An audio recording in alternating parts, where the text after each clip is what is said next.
History remembers kings, but there was a queen so powerful, so intelligent, that she traveled across continents just to test the wisest man alive. And what happened next left even him speechless.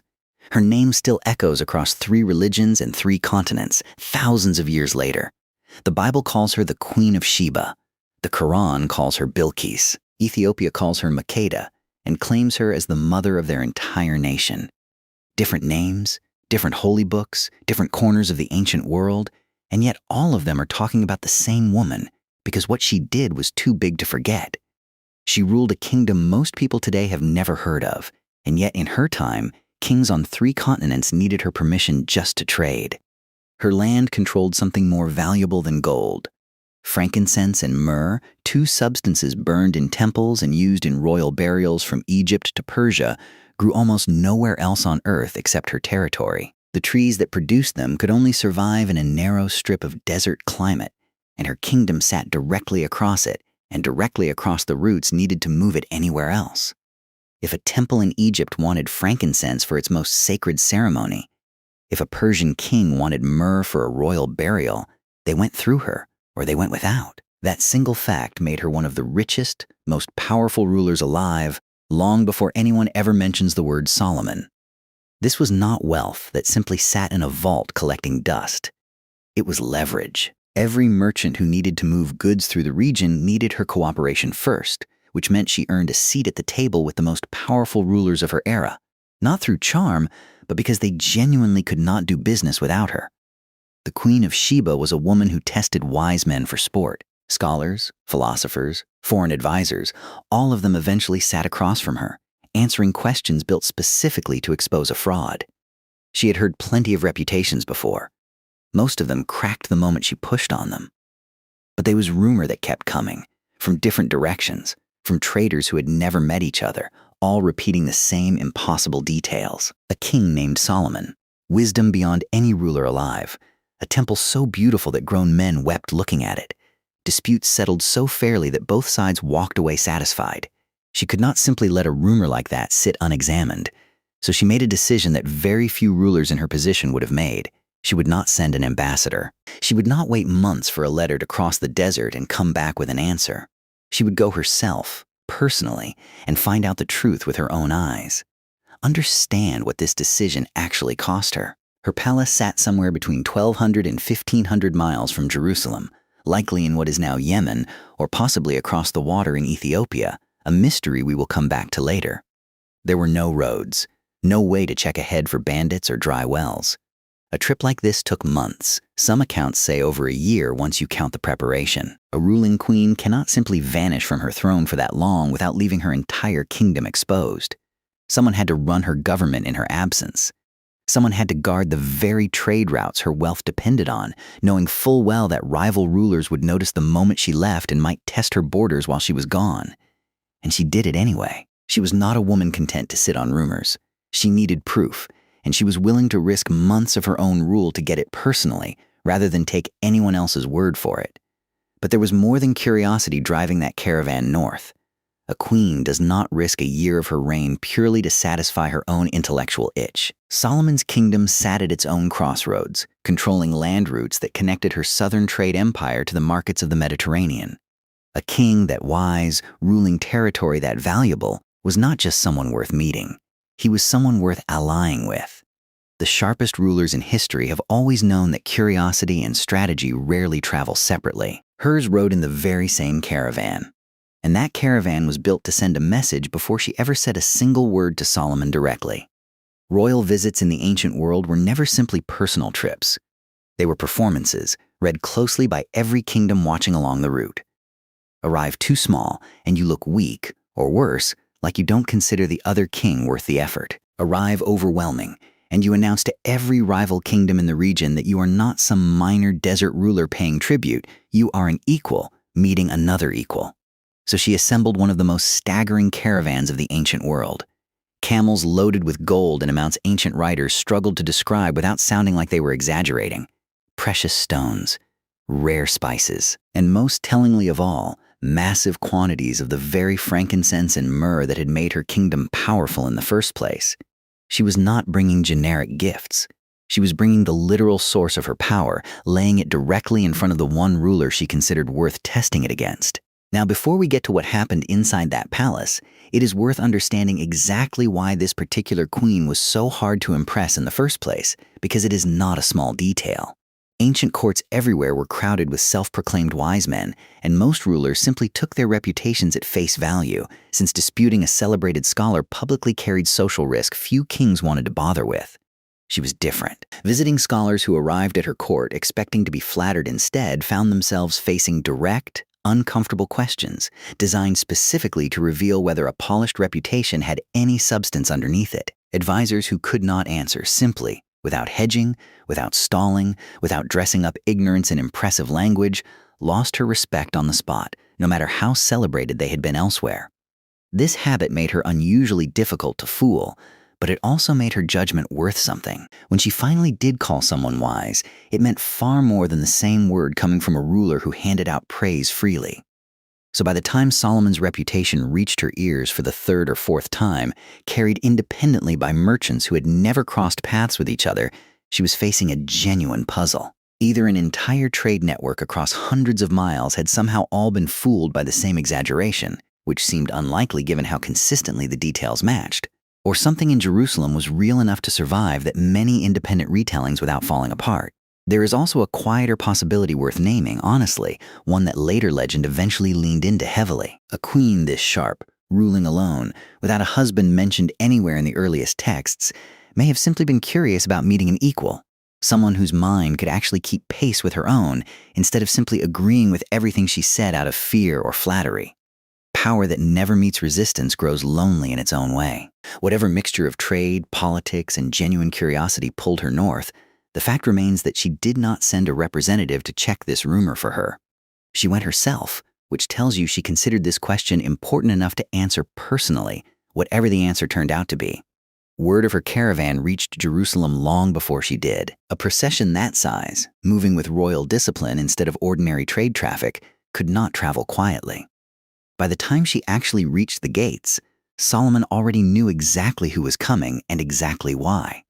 This was not a courtesy visit between friendly neighbors. This was two of the most talked about rulers on earth, finally standing in the same room, each one having heard enormous claims about the other, and neither one willing to simply accept those claims without proof.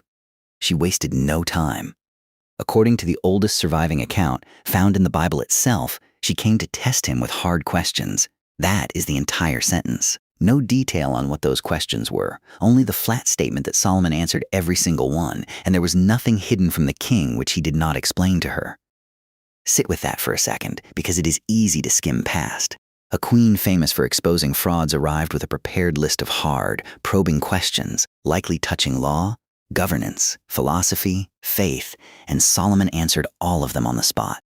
Later traditions could not resist filling in what those questions might have looked like, and the versions that survive are genuinely brilliant, passed down through Jewish folklore and later through Islamic tradition, each one adding its own twist. One legend describes her lining up a group of children dressed identically, gender deliberately hidden under matching clothes and matching haircuts, then challenging Solomon to identify the boys and the girls without touching them or asking a single question. Solomon called for water in basins and told the children to wash. The girls washed their hands first, then touched their faces gently. The boys splashed water straight onto their faces without hesitation. From that one detail alone, Solomon identified every child correctly. She was watching a mind trained to notice what everyone else misses. Another legend has her holding up 2 bouquets of flowers, one real, one a flawless artificial copy, daring him to name which was which without stepping close enough to touch either. Solomon simply asked for the windows to be opened.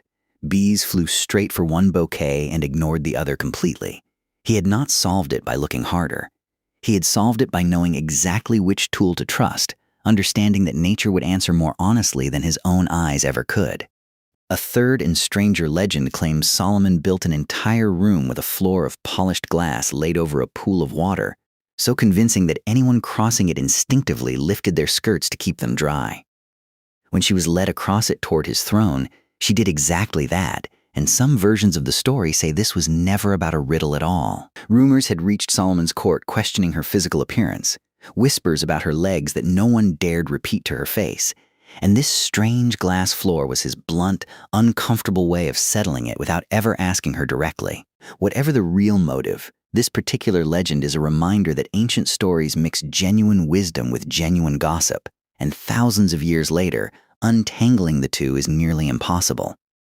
Riddles and legends aside, what the Bible actually records next is the part worth taking seriously, because it needs no embellishment at all. After witnessing Solomon's wisdom firsthand, along with his palace, the seating of his officials, the food on his table, the manner of his servants, their attire, and the offerings he made, the text says there was no more breath left in her.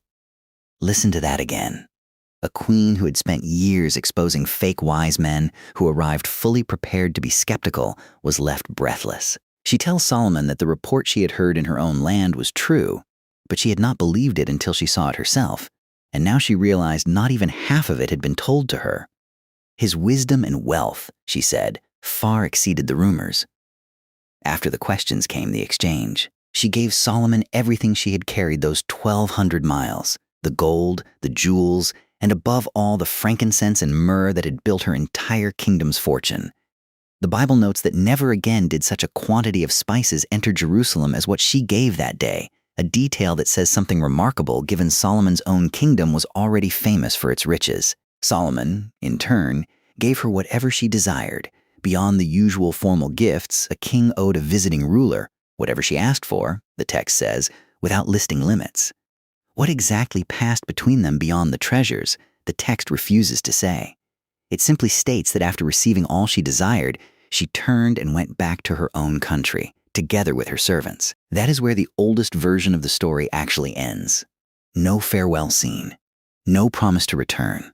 She tested him, found him to be everything the rumors claimed and more, exchanged gifts, and left, heading back across the same desert she had crossed to arrive, carrying home whatever conclusions she had reached, conclusions the text never fully explains. Except it did not end there. Not really, because different cultures picked this story back up centuries later and could not resist finishing it their own way, each shaping the ending to serve a purpose the original text never intended. In Ethiopia, an ancient text called the Kebra Nagast, meaning the glory of kings, claims far more happened during her stay than an exchange of gifts. It describes a relationship forming between the two rulers during her visit, and a son eventually born from it, a son named Menelik. This son, the story continues, later traveled to Jerusalem himself to meet his father, and eventually founded an entire royal line. Ethiopian emperors trace their bloodline directly back to this exact meeting for nearly 3,000 years, all the way to the 20th century, right up until the fall of Haile Selassie in 1974. This is not a small detail to skim past.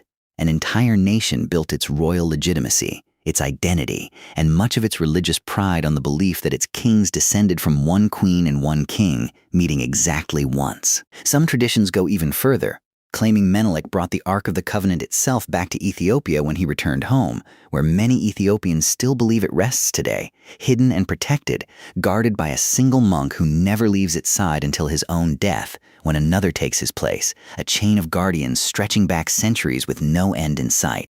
In Islamic tradition, the story takes a different shape entirely. In the Quran, she is named Bilqis, and before the two rulers ever meet, Solomon commands forces that include spirits alongside soldiers, and it is a bird, a hoopoe, that first discovers her kingdom and reports back that her people worship the sun instead of the one true God. Solomon sends her a message demanding she submit to his faith. True to form, she responds with caution rather than anger, sending gifts first to test his intentions before ever committing to anything, exactly the kind of careful, testing behavior her character shows across every single tradition that tells her story. Only after seeing his kingdom with her own eyes does she ultimately convert, and in this version, that conversion, not any romance, marks the true ending of her journey. 3 separate traditions, 3 separate endings. A quiet, diplomatic farewell in the oldest text. A secret son and a stolen ark in Ethiopia, a conversion of faith in Islam. The same woman, the same journey, and yet each culture that inherited her story could not resist shaping the ending to explain something about themselves, their own royal lines, their own faith, their own place in the world. It is worth asking why a single meeting, recorded originally in barely a dozen verses, managed to grow into 3 full traditions spanning continents and thousands of years. Part of the answer is simple. Every culture that retold her story saw something of itself reflected in her. A trading nation saw a shrewd negotiator. A monarchy searching for legitimacy saw a royal bloodline worth claiming. A faith spreading across new territory saw a proud ruler humbled into belief. She became a mirror large enough for very different peoples to each find their own reflection in her, which may be the real reason her name survived at all, while so many other rulers from that same era vanished from memory entirely, leaving behind nothing but broken pottery and unread inscriptions. Step back for a moment from the riddles and the breathless praise, and look at what this meeting meant in cold political terms, because the ancient world rarely wasted a royal visit on sentiment alone. Solomon's kingdom sat on the land route connecting the Mediterranean world to the trade coming up from the south and east. Her kingdom sat on the source of that trade itself, the frankincense, the myrrh, the spices that everyone from Egypt to Persia wanted. Put those 2 pieces together, and a partnership between them was not simply a nice diplomatic gesture. It was 2 ends of the same profitable chain finally shaking hands. Some historians reading the account plainly, without the riddles and legends layered on top, believe this visit was fundamentally a trade summit dressed up in the language of wisdom and wonder, the way major deals are still dressed up in ceremony today. She needed guaranteed safe passage for her caravans moving north. Solomon needed a reliable partner controlling the valuable goods flowing up from the south. An alliance sealed between 2 rulers this powerful would have reshaped trade across the entire region for a generation, and whatever legend eventually grew around this meeting, that underlying deal likely mattered just as much to both of them as any test of wisdom. This also explains something about the scale of her caravan that is easy to miss if you only focus on the spectacle. Bringing that much wealth was not simply about impressing Solomon personally. It was a demonstration of exactly what her kingdom could deliver, proof laid out in gold and spice that any partnership with her would be worth Solomon's while. Kings rarely gave away that kind of fortune without expecting something durable in return, and what she almost certainly walked away with, beyond whatever else the legends added later, was secured trade routes, favorable terms, and the kind of relationship that would keep her kingdom wealthy for years after her caravan disappeared back over the southern horizon. Seen this way, the entire visit becomes even more impressive, not less. She did not simply travel 1,000 miles to satisfy her curiosity about a clever king. She traveled 1,000 miles, tested him personally to make sure his judgment was as sound as his reputation claimed, and only then, apparently satisfied, negotiated one of the most consequential trade partnerships of the ancient world. Wisdom and strategy, once again, riding in the very same caravan. This is likely why the Bible bothers to specify, almost as an aside, that Solomon gave her everything she desired, whatever she asked for. That is not the language of a king simply being polite to an impressed foreign visitor. That is the language of a negotiated agreement, generous enough on Solomon's side to guarantee the partnership held once she returned home. 2 rulers, each controlling something the other desperately needed, walked away from that meeting with exactly what a serious alliance required, and the wonder and wisdom that later centuries wrapped around the visit, while genuinely part of the story, may have simply been the memorable packaging around a deal that mattered just as much in ledgers and trade manifests as it did in legend, a secret she still keeps. And here's the part that makes this entire story impossible to close the book on. After thousands of years, after being preserved across 3 major religions, after an entire nation building its royal identity around her, we still do not know where her kingdom actually stood. Yemen has archaeological evidence of an ancient kingdom called Saba, controlling the exact trade routes her story describes, with a name close enough to Sheba to be more than coincidence. Ethiopia has centuries of unbroken royal tradition insisting the connection is not legend but documented bloodline, backed by gold mines discovered from roughly the right era, mines that could easily have funded a caravan as staggering as the one described in the old texts. Both regions are equally proud. Both regions are equally certain. Neither one has ever been able to settle the argument for good. And yet, after everything, no tomb bearing her name has ever been found. No inscription. No palace confirmed as unmistakably hers.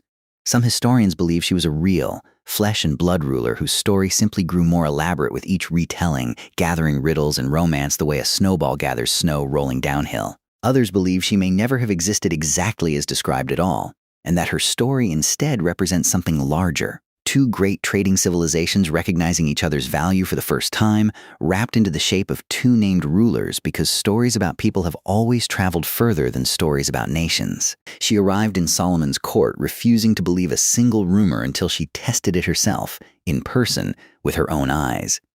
Perhaps it is only fitting that her own story still demands the exact same thing of us, thousands of years later, and still refuses to give a final answer. Because somewhere between the sand of Yemen and the highlands of Ethiopia, in the space where history and legend blur past separating, a queen who once left the wisest man alive, utterly speechless, is still keeping her greatest secret entirely to herself.